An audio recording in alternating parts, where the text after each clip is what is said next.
This is the Volkswagen Group analysis. So the current situation that Volkswagen is they are the second largest automobile manufacturer in the world. They offer a variety of brands that offer a diverse set of automobiles. Volkswagen Group produces commercial automobiles, sedans, coupes, high-performance supercars, and motorcycles.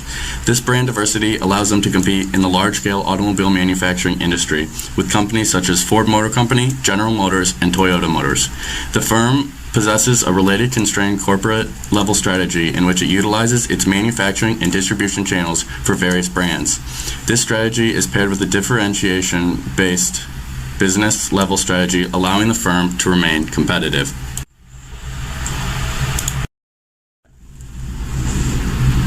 The large-scale automobile manufacturing industry can be affected by a list of domestic and foreign economic factors, but appears to be in a position for growth for the foreseeable future. The analysis of the industry's 7 general environment characteristics provides information about how companies within the industry will be affected by these factors.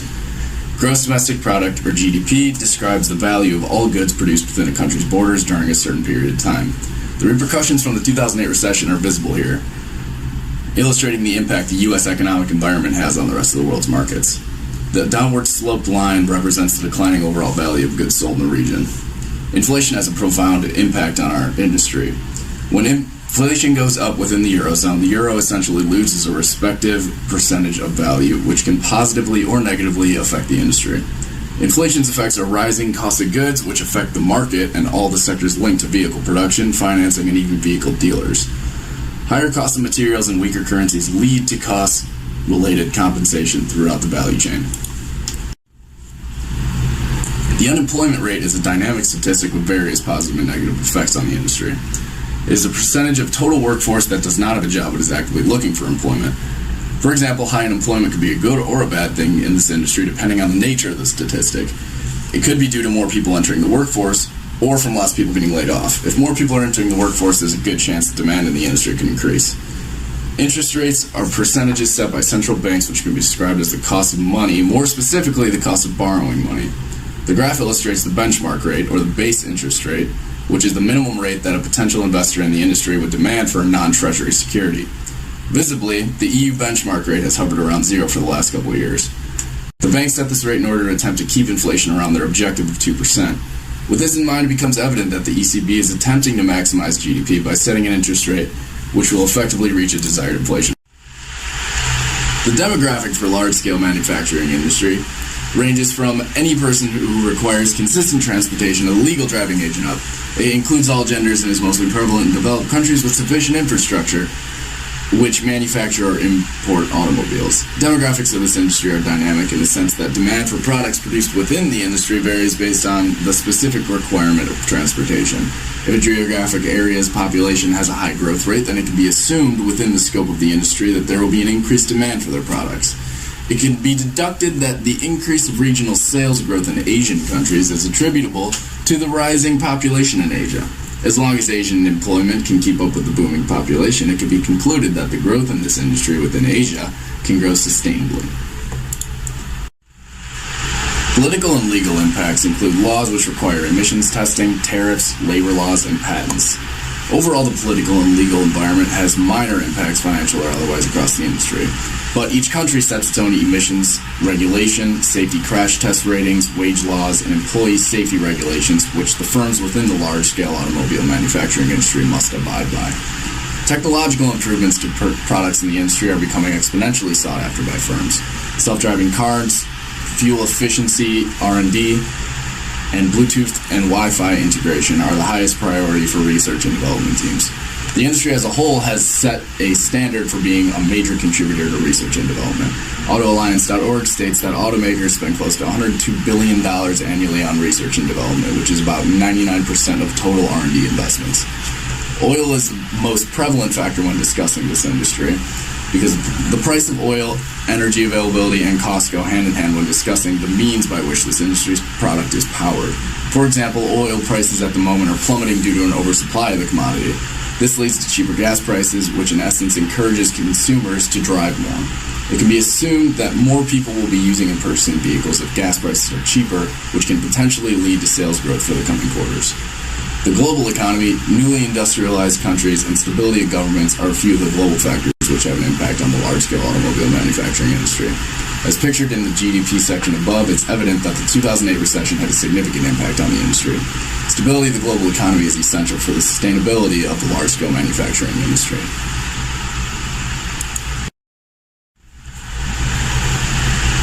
Now the Porter's five forces. The first force is the threat of new entrants. The threat of new entrants is low in the automobile industry. This is due to a few reasons. First, product differentiation is high. There are many different types of automobiles available for purchase. This includes hybrids, trucks, luxury cars, and supercars, which all offer a variety of unique features. Second, access to distribution channels will be difficult for a new entrant to achieve. The main distribution channel in the automobile industry is through dealerships. It will be difficult for a new company to acquire enough capital to produce enough cars in order to ship these cars to different dealerships. Third, there are laws regarding emission standards and safety regulations for automobiles, which are derived from strict government policy. These policies differ from nation to nation, but strive to meet the standards of the EPA and the Euro 6, since these are the toughest standards. These policies can be pricey low. The Obama administration has recently passed a new fuel efficiency regulation, which will cause an increase in the average cost of a car by $3,000 by the year 2025. This can potentially drive out car companies that do not have enough capital to meet the new requirements. And that's the second force of the Porter's five forces.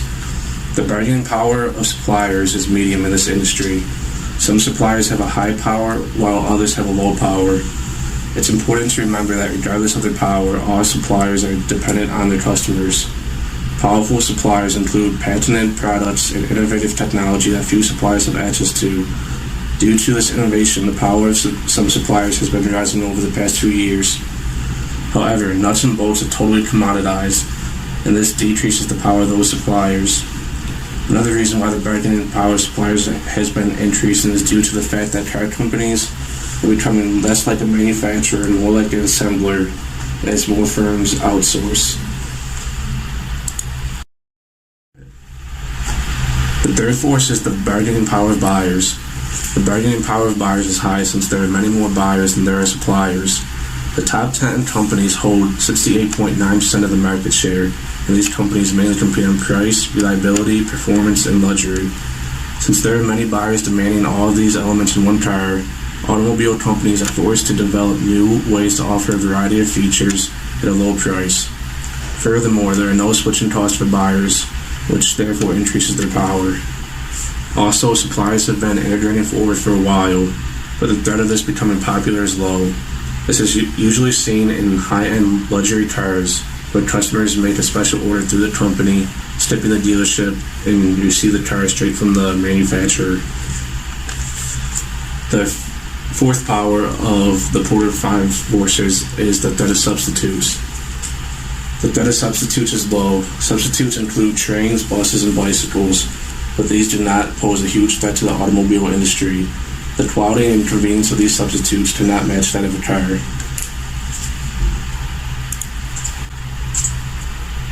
Now the last force, the rivalry among firms is high in the automobile industry. Firms fight for mere fractions of a percent of growth in market shares of developed countries.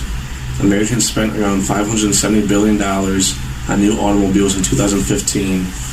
The large-scale automobile industry sees competition from all angles, including price competition, quality innovation, incremental and radical technological innovations, marketing competition, and research and development.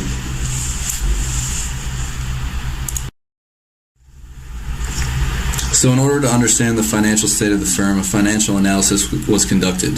So beginning with Volkswagen's liquidity, it can be seen that the firm maintained a current ratio above 1 in each of the years between 2010 to 2014, with an average current ratio of 1.05, slightly lower than the industry average of 1.14. This, however, slightly weighted due to Ford's continued strong current ratio. So by maintaining a current ratio above 1, the firm will be able to pay its debts and liabilities for the next 12 months. However, they may want to increase this ratio, as if liabilities were to rise unexpectedly, the firm might have financial pressures paying its bills. So moving on to leverage, it can be seen from the graph on the screen that Volkswagen maintained low debt metrics with an average debt to equity of 0.77, well below the industry average of 1.34. By maintaining low debt levels, the firm gains an advantage in that they will have an increased borrowing capacity should they decide to issue new debt in order to fund a project. In addition, the firm benefits from low interest payments and a lower beta, as low debt levels generally mean lower risks. So one financial obstacle that the firm faces is a sharp decline in the stock price following the emissions scandal that we'll discuss in depth later in this analysis. Over the past year, from March 2015 to March 2016, Volkswagen has seen a 54.1% decrease in its stock price. This is significantly lower than the average decrease of competitors of 39.3%. This is an important issue to address as it is very important to keep shareholders satisfied. Later in this analysis, recommendations will be made as to how the stock price can be increased. When looking at the value chain of Volkswagen, it's important to note that they're vertically integrated and own many of their suppliers. They do this in order to keep their costs low.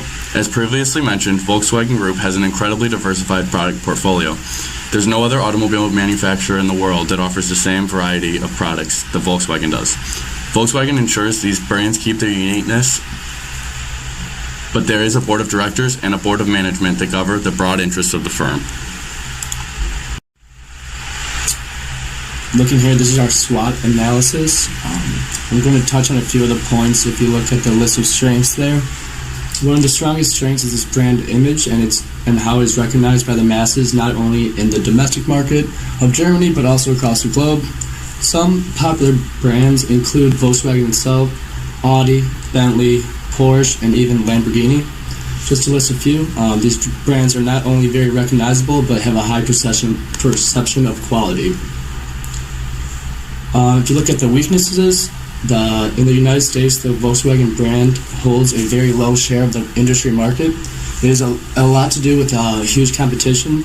Competitors Ford, GM, Toyota, Mercedes-Benz, the BMW are all selling more cars in the United States. And with the emissions scandal, it has not helped the efforts to gain more of a market share in the U.S. Opportunities, staying up to date with changing technology is very important. If you look at for hybrid vehicles, electric vehicles, and even autonomous vehicles, Volkswagen actually wants to be a first mover in the autonomous vehicle market. They believe by 2025, autonomous vehicles will be very commonplace. And if you look over at the threats, a large threat is rising prices of raw materials, which would affect the entire industry. If prices for raw metals rise, manufacturing costs will increase, and obviously profits will decrease. Recent trends in metal prices have been declining though, and in 2015 it declined 3%. So we're going to start by looking at some of the key issues that are currently facing Volkswagen. In the middle of September 2015, the EPA noted that certain diesel vehicles made by Volkswagen between 2009 and September 2015 were using a defeat device to get around U.S. emission laws. Computers monitor almost everything in modern-day cars, including the exhaust system and fuel systems. The area where Volkswagen inserted the defeat device was in the NOx, or nitrogen oxide trap. NOx traps absorb and catch nitrogen oxide, which is a byproduct of burned diesel. This makes nitrous oxide a pollutant. For a NOx trap to work correctly, there has to be unburned fuel in the traps. Fuel that is required for the NOx trap makes diesel automobiles less efficient because fuel is going somewhere else besides making power for the vehicle. If a NOx trap isn't getting enough diesel to work properly, nitrogen oxide emissions can increase by over 40 times compared to a NOx trap that is working.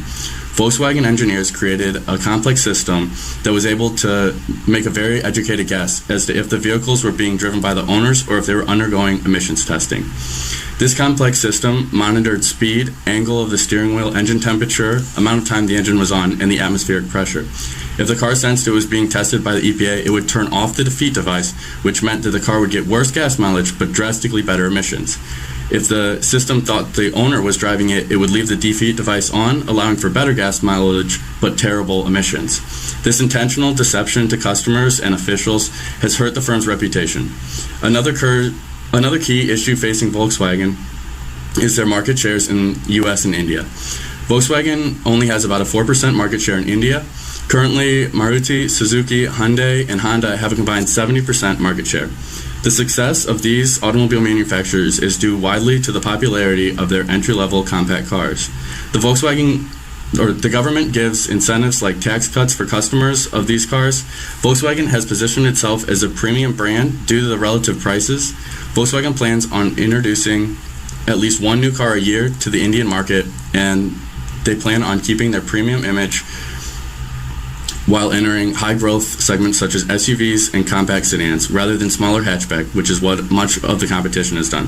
Volkswagen also plans on starting more localized production by 2018, which will help lower distribution and shipping costs.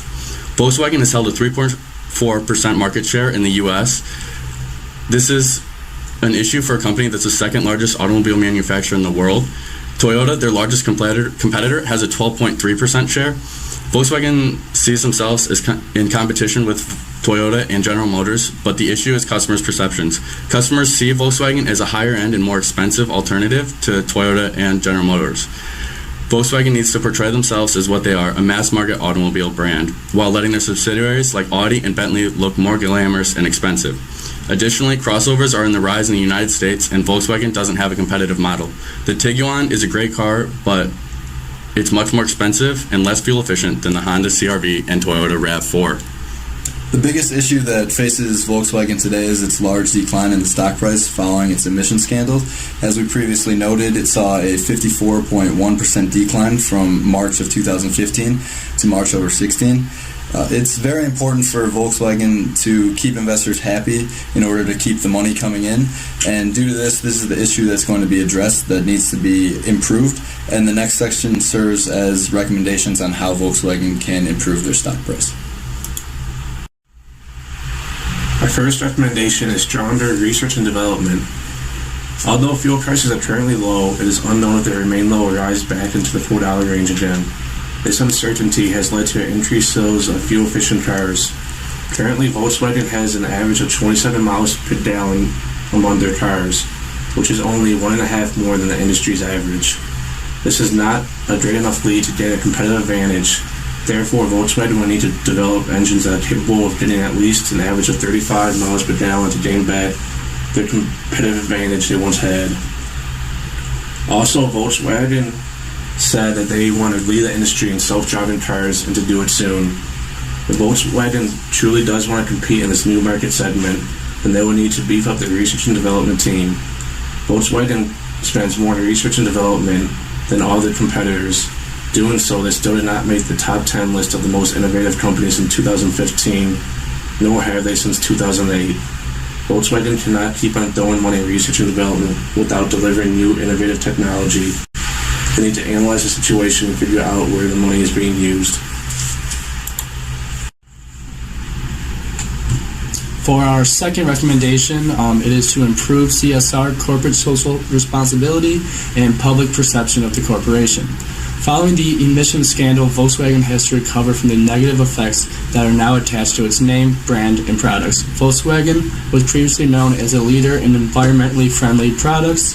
The company has since apologized about the scandal, and the CEO has stepped down from his duties. The new CEO needs to set new standards for the company and reestablish the Volkswagen Code of Conduct. First, Volkswagen needs to handle the recall servicing campaign fast and without any further implications. Volkswagen makes this very easy with a simple website where a customer needs to put in their VIN number to see if they need servicing. The company needs to take care of its current customers to minimize loss of loyalty. This starts with customer relationship management on all levels of the business. To move on, Volkswagen needs to create positive and authentic perceptions of their corporate social responsibilities and follow through with them. Volkswagen should also look into common cases like the BP oil spill and gain some tips on their damage control. Most notably, the BP We Are Sorry commercial campaign had mixed reviews, but since BP's brand has recovered. Lastly, they need to utilize their marketing resources to show the public what they are doing. Brand management, environmental sustainability, impressions, beliefs, and feelings of stakeholders can often lead to increasing success in the marketplace, thus leading to rising investment in the company and increasing the stock price to help. The final recommendation is that the firm could engage in a leveraged stock repurchase program. Share repurchases have a number of effects on the stock price. First of all, as the number of outstanding shares decreases, the demand for the shares outstanding will increase, having a positive impact on the price. Secondly, this creates an opportunity to give money back to the shareholders instead of just hoarding cash internally and spending it on unnecessary projects or upper management bonuses.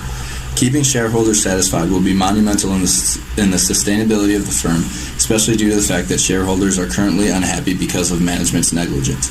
Finally, the 54.1% decrease in the stock price over the past year offers the firm a unique opportunity to repurchase shares at a discount to where historic prices have been.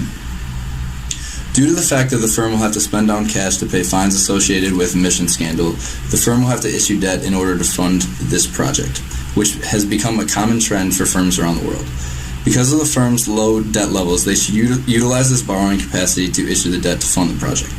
By issuing debt, Volkswagen can also take advantage of the low interest rate environment where Germany's 10-year Bund is near historic lows at 0.1%. Corporate rates will be higher than that of the Treasury note, but this is still a unique opportunity compared to historic rates. Finally, under German tax laws, interest payments are deductible up to 30% of EBITDA, and this increased incentive adds value to the firm through the interest tax shield. There are, however, some obstacles that the firm will have to overcome in order to push this project through. The first issue could be that upper management will be resistant to the project, as they would much rather see money stay in-house and be distributed to them as a bonus. The second potential issue is that given the large decline in the stock price, investors may be unwilling to sell at the lower stock price. The counterpoint to this is that usually when a firm engages in a stock repurchase, they have to buy back the stocks at a premium to market price, giving those investors a way out of their investment that has decreased substantially. The final potential issue is that when a firm issues debt, it will take on more risk in the form of the beta, so the company's beta would go up. So although there are some potential risks with this project, it creates the largest immediate impact on the stock price as well as keeps investors satisfied. For this reason, the firm should engage in a leveraged stock repurchase program.